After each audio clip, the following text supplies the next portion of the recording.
everyone, I'm Jeff Wieland, the host of the WB Download, and I want to invite you and welcome you to our podcast. My brother and I own and operate Wieland Builders. It's a custom home building company here in Southwest Ohio. The WB Download mostly focuses on interviewing folks associated with custom building. We stray now and then to interview people who I think are interesting and to break up the monotony of the same old podcast. I also like to highlight things that are going on in my everyday life along with our businesses.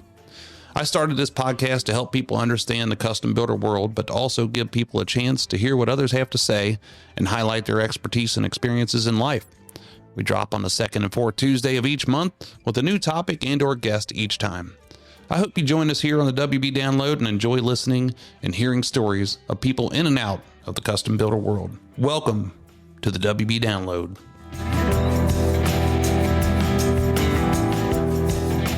The WB Download. Here we are sitting here Tuesday, February the 10th, 2026.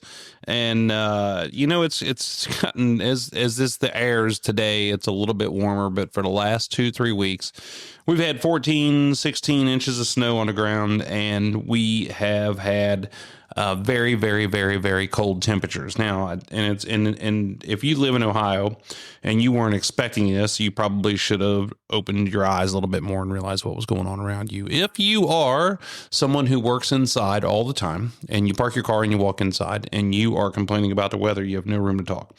And I'm outside all the time, and we're dealing with the elements all the time. It stops us, it slows us down, it holds us up, screws a lot of things up for us. And I still do not feel comfortable complaining about the weather because I can tell you that I have college roommates that farm up in Deschler, Ohio, where it's very, very flat. They probably have wind. They probably have snow drifts up there that are 6 feet or more. The wind blows all the time. So if it's a wind chill down here of minus 20, it's probably minus 50 up there. Know people all over the place. Up in Cleveland, just 3 or 4 hours north of us here, they've got 3 feet of snow, and so it's not. I mean, the weather is what it is, but you had to expect it, and we're not gonna complain about it. But man, I'm telling you what, I'm ready for it to go. Just let me say that. We've been having babies. We have 10 cows that are having babies in what we call the spring, which starts in January and goes on till about March. And so we've had 4 so far. And one of them was assisted. It makes for long days and long nights. During the daytime, Shannon's usually really good at being there and taking care of things and watching them.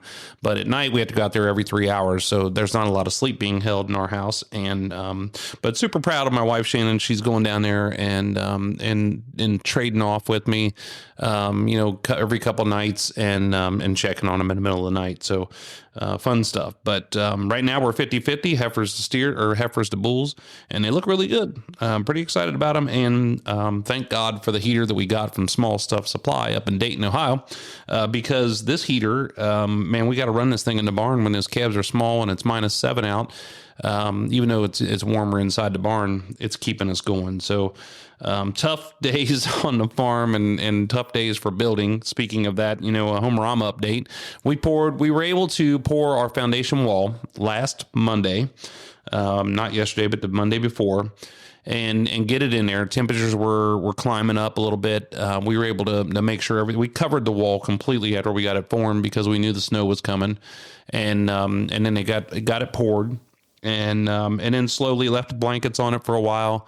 We got hit with a couple more snowstorms and some colder weather, and then when they started peeling them, and they moved out just late yesterday afternoon on that, and now we're still faced with, we've got 14 inches of snow down in the basement, so we've got to get that out of there, get it covered up, get it thawed out, and then the same thing on the outside of the foundation. You cannot backfill a foundation on the outside of it with snow around it, because the snow, believe it, it's the craziest thing in the world. I learned this many, many, many, many years ago, that we had a big snowstorm, I don't know when it was, late 90s, early 2000s, and there was snow all over the place. Well, if we came in and pushed all the snow off, and then we dug a basement, and then we were piling dirt up in different places, if we came back in and started grading that yard out, come around, May or June, you would be surprised that when we uncovered the dirt, that the snow was still stuck in there. If you backfill your basement with snow all over the place because you don't know any better, come June, July, your walls are going to be sweating a river, and you're going to have mold problems. You're going to have a lot of issues with that. So we're tiptoeing, we're slow rolling it, and just trying to come up with every way that possible that we can continue to see progress without putting the house in jeopardy. And that's my main goal. But so that's where we're at with Homerama. We've been talking with the owners quite a bit about our special project that we have going on in the inside of there. It's the main focus of everything. And then we've also been focusing on our themes for the designing the house and designing each room for the show, and working with the customers and the furniture that they're planning on buying for the house. So exciting things, exciting times. We signed a big contract for some folks up towards Lebanon area. These people are super nice, and they're our ideal customer when it comes to personalities and how awesome they are. And it's going to be a big project. It's a demo. So we're demolishing a house that's there, and we're demolishing an old barn that's there.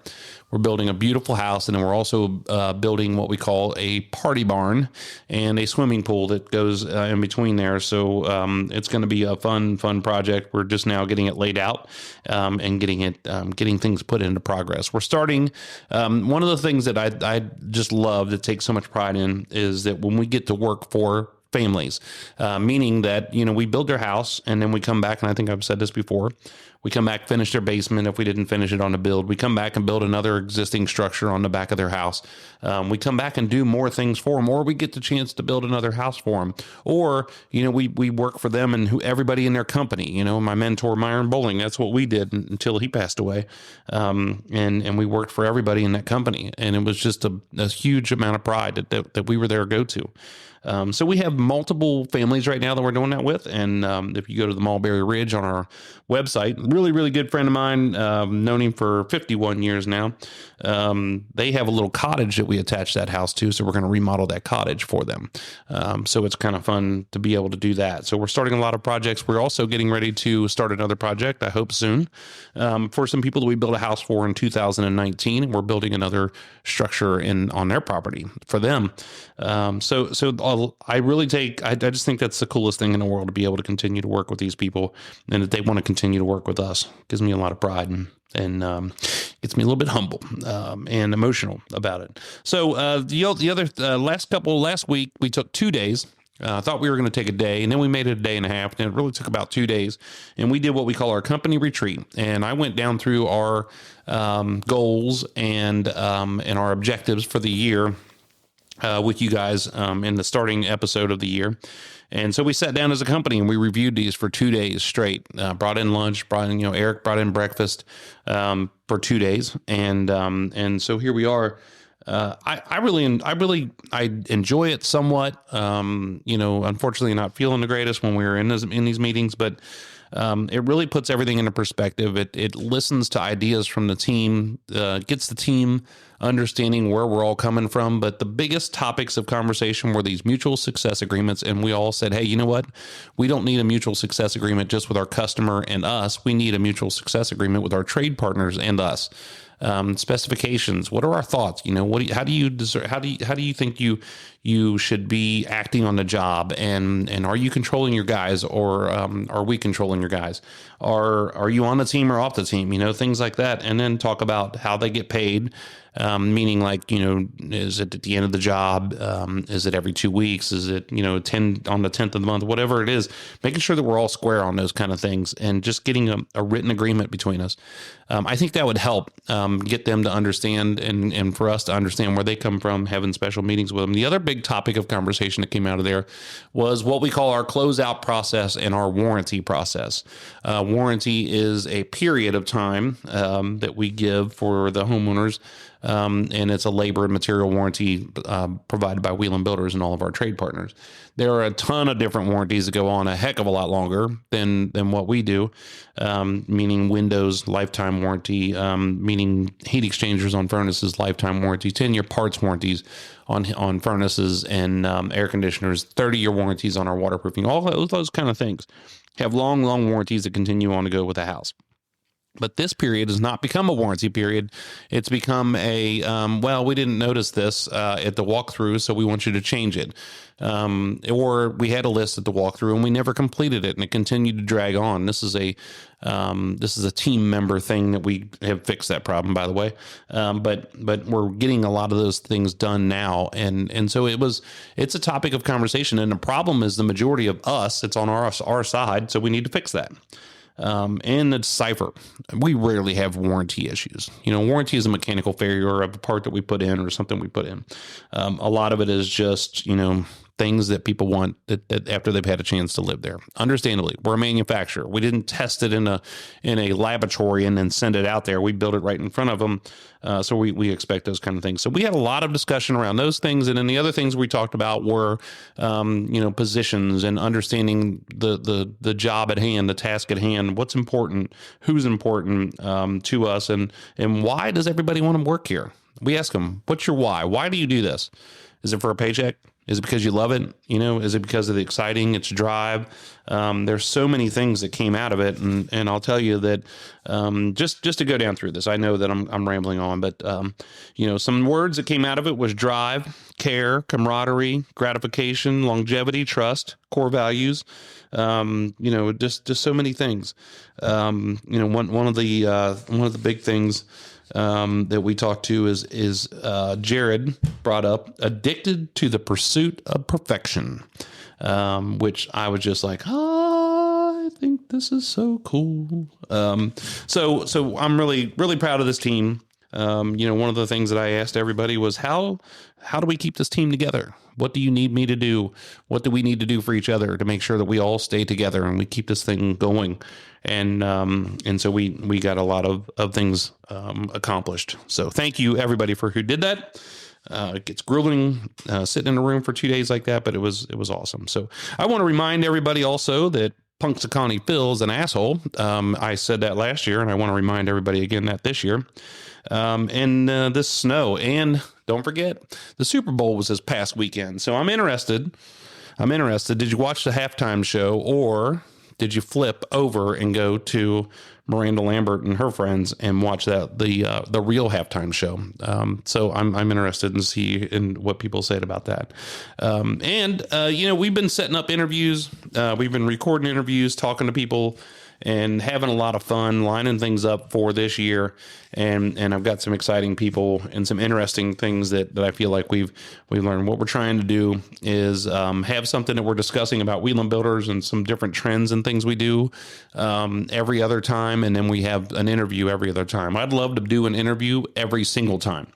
If that's the case, then I need every single person that's listening to call me up, email me, whatever you got to do, and say, hey, I've got something to talk about. I want to come on your podcast. So if you want to do that, please do so. I'd love to have you on here. I'd love to talk to you. Everybody's got a story. Everybody's got a voice, which is why we started this podcast. And I'd love to have you in here and let the world hear your story.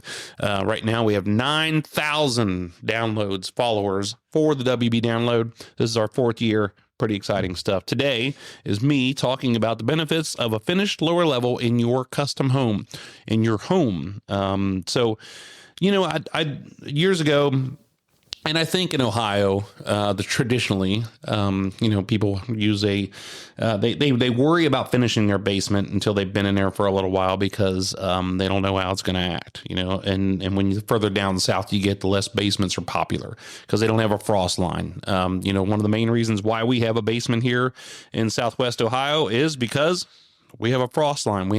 Ours is 30 inches, which means it's going to get really cold.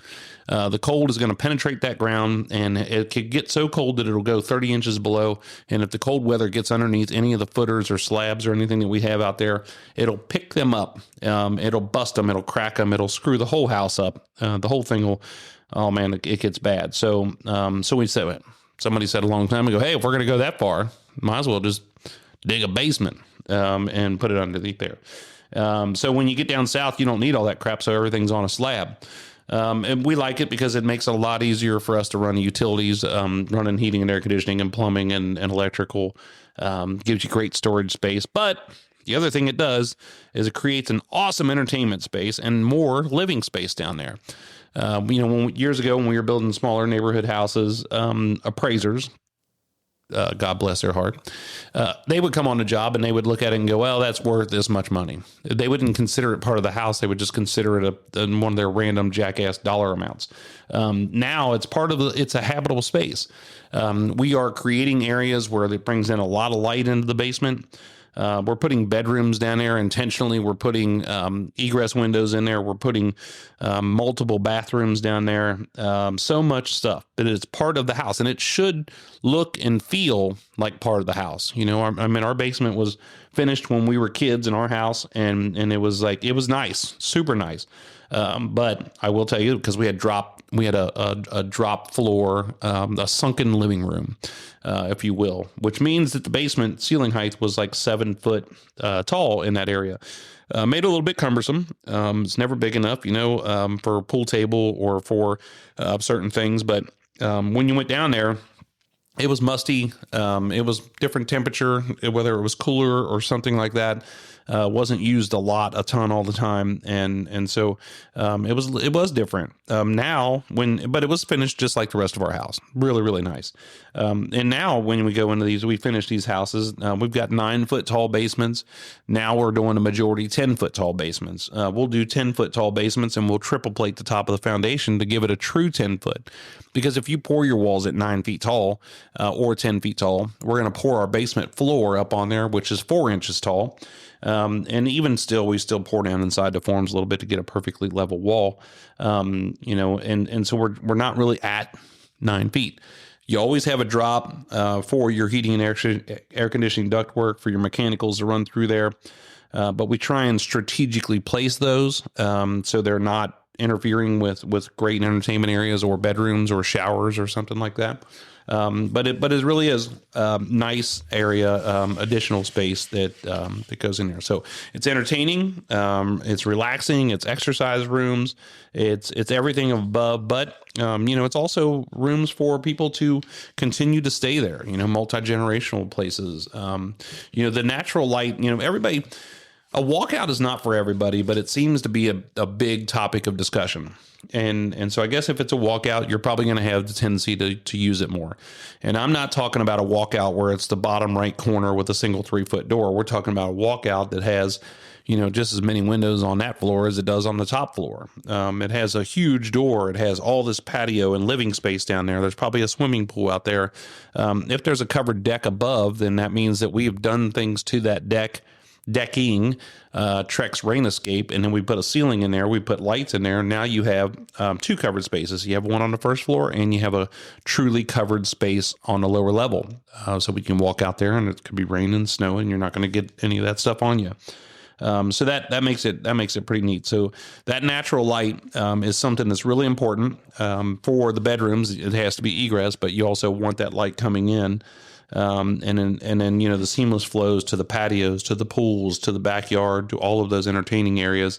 The true main level feel. So the other thing is that one of the reasons why we do a 10-foot ceiling is if you do a theater room, if you do a golf simulator down there, then you need that extra height. They say in a golf simulator that you need at least 10 feet for that swing of that club. But I don't like that area where you sink down one section of the basement just to capture that area, because now you've taken all of your drainage and you've created a pit in that drainage.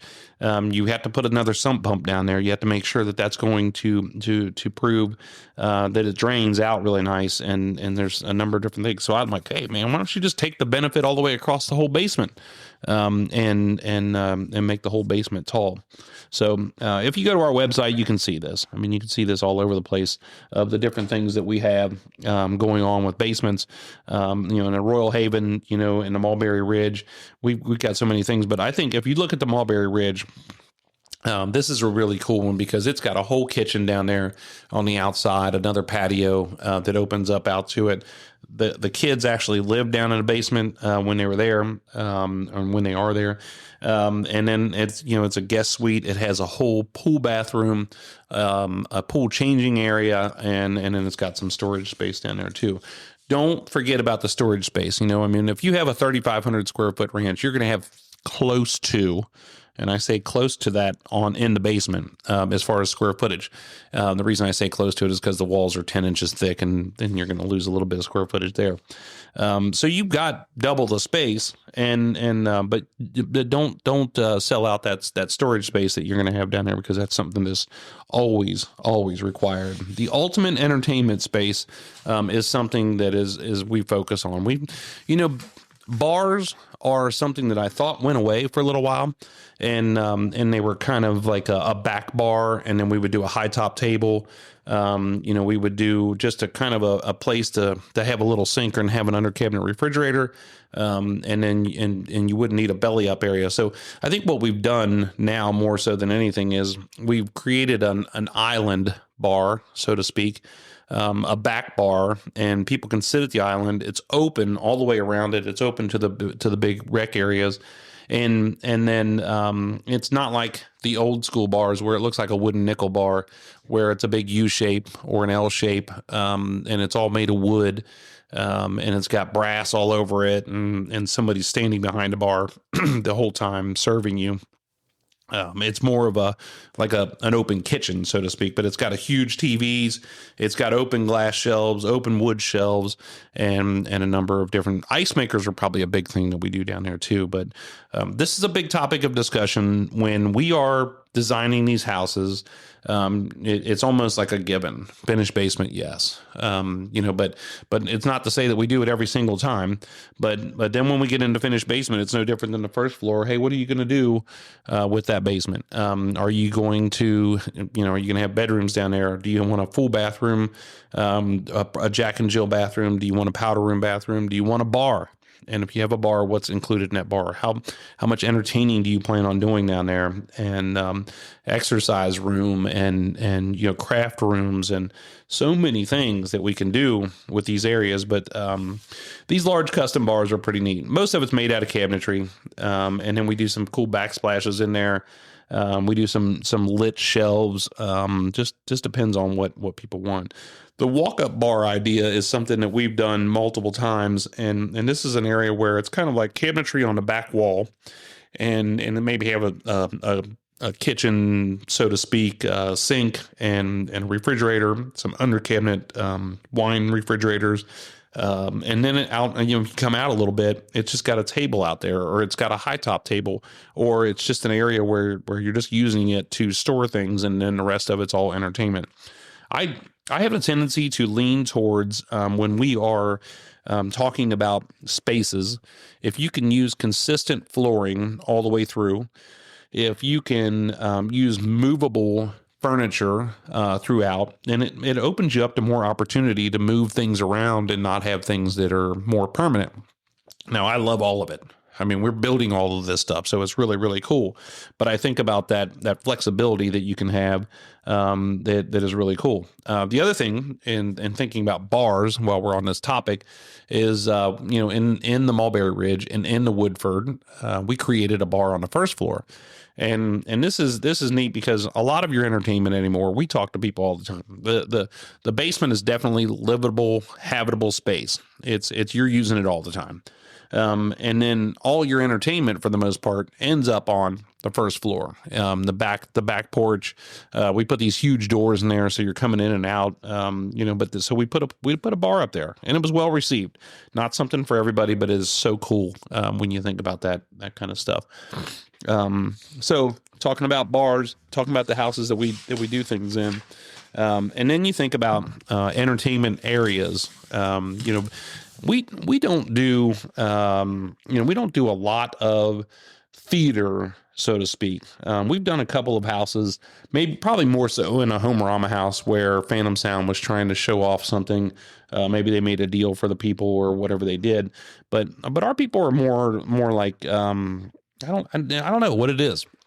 If we don't just sell it enough, we don't push it enough, but they're TV people and they're putting some things in. We just finished a house. We're finishing a house actually this week, and they have a theater room in there. But he's got a big space that he's doing all kinds of stuff in this room. It's pretty neat. But the TVs and just the gaming areas and the media areas and the kids' playroom areas, they're all set up for specific uses. We've done them to a couple different times where people set up 10 different TVs, 5 different TVs. We built platforms where they move in these big, it's like movie theater sofa chairs. So they're really, really comfortable. Building this space out, you got Mark Durker's always ask people, say, do you have a sectional? Did you buy something specific and you want to reuse that down here? And a lot of times that's the case. So we're designing things around there. Accent walls and pop-up TVs. There's so many things that happen. And in 2018, in the Ashby Manor, we did full brick all the way down one wall and across the back wall, and then we took and put all of our electric in metal conduit and painted it black and put some lanterns on there, and it was really neat. It was something completely different, and I loved it. But it was just adding to that space to make it more like a pub, and I thought that was pretty neat, to bring kind of like the outside in, the inside out. So these lower level entertainment areas are really important, and then considering that livable space, health and wellness. We had a guy that wanted us to dig a cold plunge dip into his sauna exercise room. They had a sauna, a cold plunge, and a hot tub, and a number of things going on down there that they were super health nuts. They just believed in all this stuff. We built whole saunas, so we didn't buy a kit. We built a room. We tiled the floor, had a floor drain in there, made it an actual where you pour water over top of the rocks sauna. Put benches in there, and put the duck board everywhere. It was really, really, really cool. There's other saunas that you can buy that are infrared. Maybe they don't. I don't know if they work as well, or if it takes a little longer to heat up. But these things are good for the mind and for the soul, apparently. So people really like these things, and I think that if you go back and talk to these folks right now, they would say it's a must.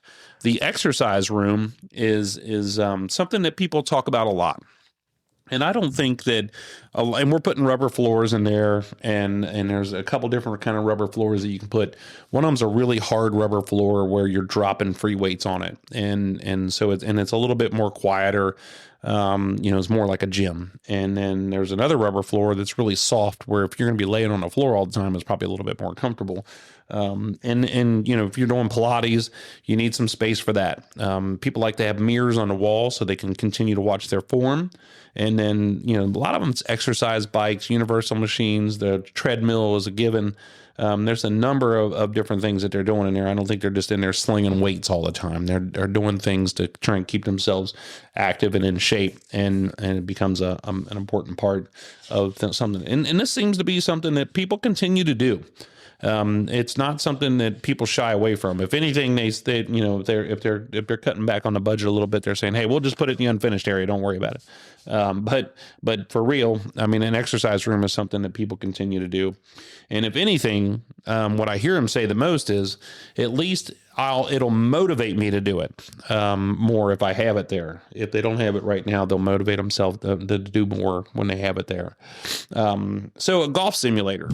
This is something that's pretty popular. I think you really have to love golf. But the first one we did was for some people we built a house for. And we came back and we built their house, or we built a detached garage right outside their house. And then we put a golf simulator in one of the bays. And in that third bay, we made the ceiling higher in there. We had a whole design that went on to it. He had already purchased the simulator itself, so we knew the dimensions, we knew everything that we had to do to it, and so we went out and put this whole thing together.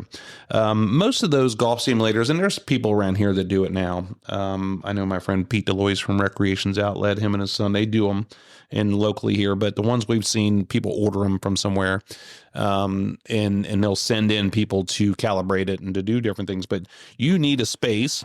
One, if you have left-handed and right-handed friends, you need a space wide enough for them to be able to hit from both sides. You need something on the walls left and right that is going to be indestructible. We like to use reclaimed wood on those walls, and then wherever the screen and the net is, that's going to be at the other side. But again, that ceiling height is so important in that area. Making sure that you have the width, you already have the simulator picked out is probably what I should recommend to everybody. But that ceiling height, understanding where the projector is going to go, because you have to pre-wire a number of different electric and low voltage cables down to the screen, back to the projector, to the launcher, over to the TV, over to the iPad that probably goes with it, or the laptop. There's a bunch of stuff that gets put into there. So, but it doesn't need to be like, a closet golf simulator. What it should be, if you're going to spend the money on a golf simulator, then you should have an entertainment space. Have a couch area in there, have a bag drop, have another big TV somewhere where people are watching the game, have a back bar, place for people to put drinks, and make it a multi-use space where people are enjoying it, not just down there just smacking golf balls, because you can do that anywhere you want. So I think that's something that's come on here lately, and I think it's pretty neat. So a wine room or wine cellar is another thing that we do quite a bit. And you can see the last one we did was in the Vanderin. We did one in the Bradford. We did in 2018, believe it or not, we had this beautiful dining room in this house, and the folks that we sold that house, I built it as a market house, and the folks that we sold the house to during the show said, hey, here's some things we want to do differently. And they turned that dining room into a wine room. And wine pins were not my friend, because they're a pain in the butt, and took some special math to figure out how each one of those things needs to be in there. So when you think about a wine room, it's not just a place to store bottles. It's a place to go in to show off your collection. It's a place to store your wine. But then it's also, you have to think about it. Do you want a controlled temperature or not? And if you want a controlled temperature wine room, that changes the ball game altogether. You need to make sure that you understand this long before you ever design the house, because that unit that heats and or keeps the temperature in that room is just like a big furnace, and it has to have ventilation, and it has to have supplies, and it has to have return, all these different things that happen in there. So you need to make sure that thing's going to be in a space where you have a place to put that unit. In the basement, it has ventilation to the exterior. It has all these different things that go onto it. And then, what do you want it to look like on the inside of there? Do you want to have, a lot of them, we put tables in there.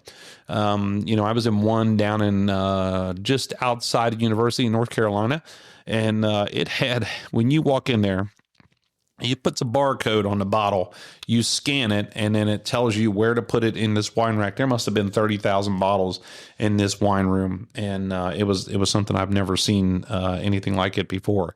This is usually, a space we talk about doing cool things in small spaces. This is probably not in a small space. It's at least a 10 by 10 room, if not bigger. But you can do some cool wallpaper in there. The racks for the wine doesn't necessarily need to be the old like teak racks. It can be whatever. We are making it out of cabinetry. You're putting countertops in there. So some pretty neat ideas to do for that. Something that I think people dream of all the time. And then extra guest bedrooms and lower level actual rooms for people. And this is it's just like a regular bedroom. You wouldn't be able to tell if you're in the basement or on the first floor. I get a kick out of people all the time to say, I don't want to put my kids in the basement. I'm like, well, you put your kids on the second floor, they have a better chance of survival getting out of the basement. And whenever there's danger, everybody runs to the basement. But they don't want to put them down the basement, so they want to put them on the second floor. Kind of funny. But this, this has big full bedroom windows, closets. We drywall all of our ceilings and all of our drops and all those kind of things, make it look exactly like the first floor. We do some really cool things with the bathrooms down there. We put urinals in the bathrooms. We put different kind of features, and we did a brick wall in one of the bathrooms. We do some different vanities where it's not actual vanity, it's a hanging sink. It's an opportunity to do some cool stuff. You probably saw us on on social media not too long ago, and we did these huge bunk beds down there for these kids, and I thought that was a pretty cool that you could do that. For another bedroom, for a guest bedroom, for kids. And it's so important to think about if you have young kids when you're building these houses or designing these houses, think about what it's going to be like in 5 years and think about what it's going to be like in 10 years. Trust me, folks, I just went to my son's high school orientation the other night, and I'm just like, it doesn't hit me right away, but I'm like, man, I can't believe I'm going to have a high schooler next year. So things move pretty quick. When you have kids, thinking about those spaces and what they're going to do and what they're eventually going to do later on in life. So a lower level home office is again another space. Today's world, you have both the husband and the wife working from home, and if you don't have two offices on the first floor, then you're going to have to come up with a place to put that other office, and so that's usually a good place to be able to put it down the basement. I think that's, again, full windows, it's full closet. It's a beautiful space. It's not like you're going down in the dungeon and you're going to be miserable down there. It's going to be dark all the time. And I just can't talk about these lower levels enough. Now, I will tell you that you'll hear me say this a lot in life, is that I feel like a finished basement was a neighborhood fad, because this guy finished his basement. You got to finish your basement, and you're going to outdo them. And it's like, having it's 2-foot-itis when you buy a boat. You got to get a bigger boat because your neighbor got a bigger boat. I felt like that was going on for a long time in neighborhoods, but when we design these houses, it's because it's additional space. The other thing is, I think it's value in your house. I can tell you that if you, dumbest question in the world is when people say, how much is your price per square foot? If you look at a house cost per square foot and you look at a house that has a finished basement and a finished first floor, the cost per square foot goes down significantly, as opposed to an unfinished basement. And that's the same thing with a second floor, 2-story, no finished basement. The prices change so much. So it's affordable space because it's already within the envelope. You already have a ceiling, you already have a floor, and you already have, somewhat walls. You're still framing walls. But it's a good space to use and utilize because it's there. So like I said before, don't forget about that unfinished storage space down there. Those are really important, and where you can, you need storage. We built shelves in ours. I painted the floor in ours. I've done that a lot in Homeorama. You go through a Homeorama house of ours, and we'll take you and let you tour through the unfinished space if we have a finished basement, through the unfinished space, because I want you to see the pride that our guys have in all the mechanicals that they're putting in there. I want you to see the equipment that we're using, but then also see how we try and contain these areas of mechanicals. So if you do expand, if you do have storage, if you do other things, make sure that unfinished space is heated and cooled. There's so many things that you can do in there, but I know that when my kids were small and we were in a house that had an unfinished basement, it was the place to go because we were down there throwing baseballs. They were riding bikes. They were abusing things down there because there was not a lot of things they could hurt unless they were around a mechanic. So don't forget about that today. Design today for tomorrow. So when you're thinking about this, and if you decide to design a house and you're not going to finish the basement right away, think about a bathroom. Think about a bar. Think about windows. Those egress windows, and those things they're stupid expensive to come back in and try and do later on and get the drainage right on them. Do them now, even if you're not going to finish the basement right now. Prepare yourself for the future. Prepare yourself for resale value, if anything. Do a preliminary layout when you're designing a plan for your finished basement. Doesn't mean you're going to finish it right now, but at least you know and have an idea, and you've got some places where you're going to put these bathrooms. Not to put the furnace right where you're going to do it. Maybe you can adjust some beam poles down there to make it work a little bit better. Just do all kinds of different things that you can prepare yourself for the future when you get ready to do it later on. Hey, I hope you guys enjoy this. You think about it. I've said some things that maybe you think about differently, and it'll make you think about your basement a little bit different for us, you know, I mean, when I was a kid, pool tables were a big deal. Then it was probably ping pong tables. It was playrooms. But now I think it's more, again, open spaces, big TV areas, gathering areas. You want everybody to be in one space, so to speak. And so those basements are no different. It's also additional living space, guest rooms, kids rooms, and, doing some really cool things down there with golf simulators, theater rooms, exercise rooms, saunas. I mean, man, how cool is that? So I hope this has been enlightening for you, and you guys have enjoyed it. So, hey, thanks again, everybody, for listening in, tuning in to the WB Download. And, like I said, if you guys want to come on the show, if you have topics to talk about, send me an email, call me up, send it to the WB Download, Wieland Builders, WB Download at wielandbuilders.com, WIELAND builders.com.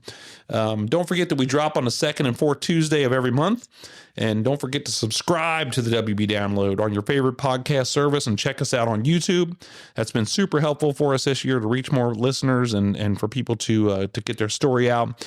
And I can't thank everybody enough for tuning in for the last 4 years here. So, hey, everybody, I'm Jeff Wieland here on WB Download.